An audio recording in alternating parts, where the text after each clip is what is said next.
Биыл біздің Қазақстан Республика ұлттық ұланына 34 жыл толады.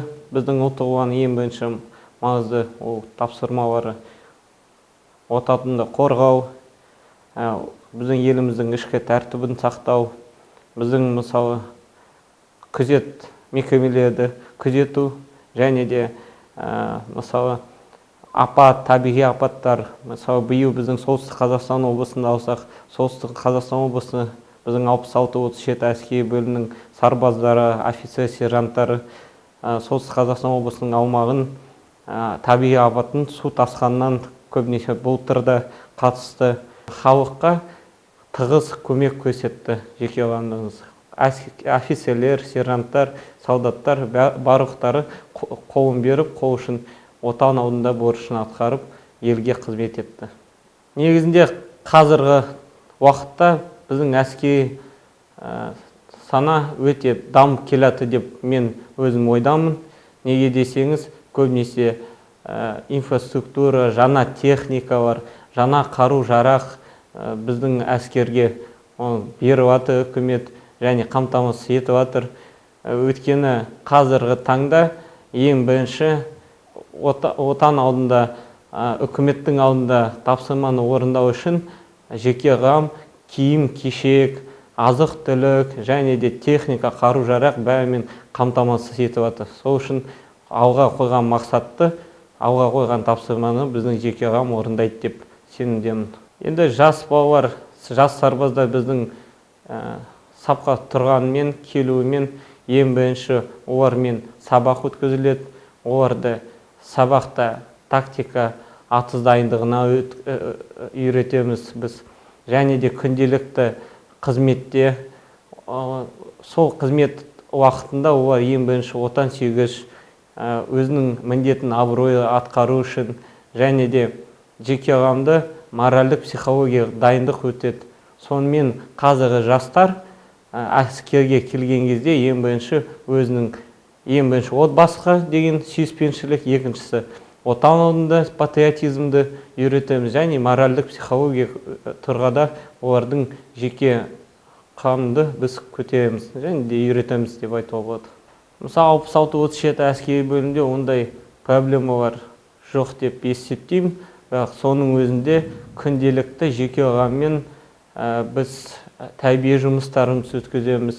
Әке-шешелермен, туған-туыстармен қарым-қатынас, WhatsApp сияқты жүйеде және де тікелей эфир, бөлім командирі әрқашанда тікелей эфир ата-аналармен сұхбаттасу өткізеді. Ол кезінде мысалы ата-аналардың сұрақтары, туған-туыстарының мысалы проблемный болса, сол сұрақтарға жауап беріп, алдын ала болған мысалы өзінің сұрақтарын алдын ала шешуге мәжбүр болады. Негізінен біздің осы 34 жылдың ішінде ұлттық ұланның өте көп жетістіктері бар деп есептейміз. Әрқашанда ұлттық ұланда ерлікке орын бар деп айтады. Өйткені мысалы айтсақ, қаңтар оқиғалары, ұлттық ұланның сарбаздары, барлықтары сол қаңтар оқиғаларына қатысты. Өзім де 2022 жылы бірінші 66-37 әскери бөліміміз бізді Алматы қаласына барып, сол жерде қатыстық. Және де күнделікті желіде шығып жатыр. Мысалы біздің сарбаздарымыз су астына кіріп бара жатқан балаларды сақтап алды, мысалы, және де басқа да қылмыскерлердің жолын кесті. Біз айтамыз, ұлттық ұлан әрқашанда көзбе-көз жаумен кездеседі. Егер соғыс болмаса да, бірақ біз соғыс бейбіт уақытында да қылмыскермен бетпе-бет кездесеміз. Сол үшін де және де мысалы біздің ұлттық ұланда қазір академия бар. Ол академияда болашақ офицерлерді мамандап оқытады. Және де біздің Қазақстанның балалары түкпір басқа елдерінде өз білімін ұлттық ұланда білімдерін алып, Қазақстанда ары қарай жұмыс атқарады, отан алдында қызметін атқара береді офицер шенінде. Қазіргі таңда біздің 66-37 әскери бөлімде өте көп мүмкіндік бар.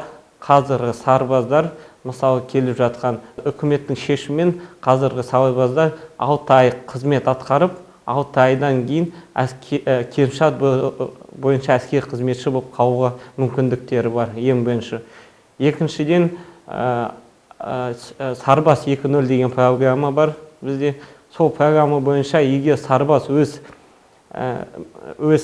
бағаларын жақсы көрсетіп, өз көрсеткіштерін және де жақсы баға алып, ертең сертификат алып, кез келген Қазақстан Республикасының институттарына айтады ғой, енді сертификатпен ешқандай кезексіз және де тегін оқуға түсуге мүмкіншілігі бар. Және де сол әскери бөлімге ары қарай жұмыс істеуге болады. Петропавлға неге келгісі келіп тұр? Өйткені біздің 66-37 әскери бөлімді алатын болсақ, біздің әскери бөлім өте көп тапсырманы орындайды, жан жақтан дейді ғой. Ең бірінші мысалы жедел мақсаттағы батальонын алатын болсақ, ол қоғамдық тәртіпті қорғайды. Көп балалар соны көргісі келеді, қалада мысалы туғанда жүргенде. Екіншісі, ол екінші атқыштар ротасы бар бізде. Олар мысалы мекемені күзетеді. Және де айтысы зениттік дивизион сияқты бізде бөлініс бар. Ол енді оларда өзінің специфик тапсырмасы бар.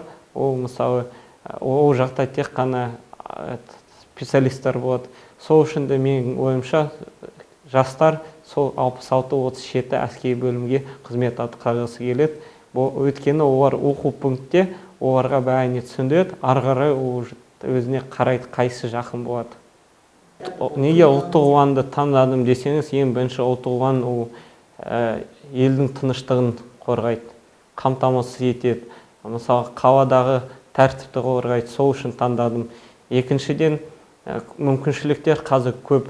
Мысалы әскери баспана деген программа қазір бар. Ол әскери баспана көптеген мүмкіншілік әскери қызметшілерге берілген, болашақта пәтер алуға және де мысалы демалысқа басқа жерге баратын болса, семьямен, отбасымен бір ары-бері барып келуге ол требование ақша бөлінеді үкіметтен. Сол үшін де қазіргі таңда осы әскери қызметшілердің өзінің жағдайын үкімет жасаватыр деп менің ойымша. Ұлттық ұланның бүкіл жауынгерлерін 34 жылдығымен шын жүректен құттықтап, тілерім тек қана зор денсаулық, бақыт, жұмыста табыс, еліміз әрқашан тыныш, жұртымыз аман болсын деп.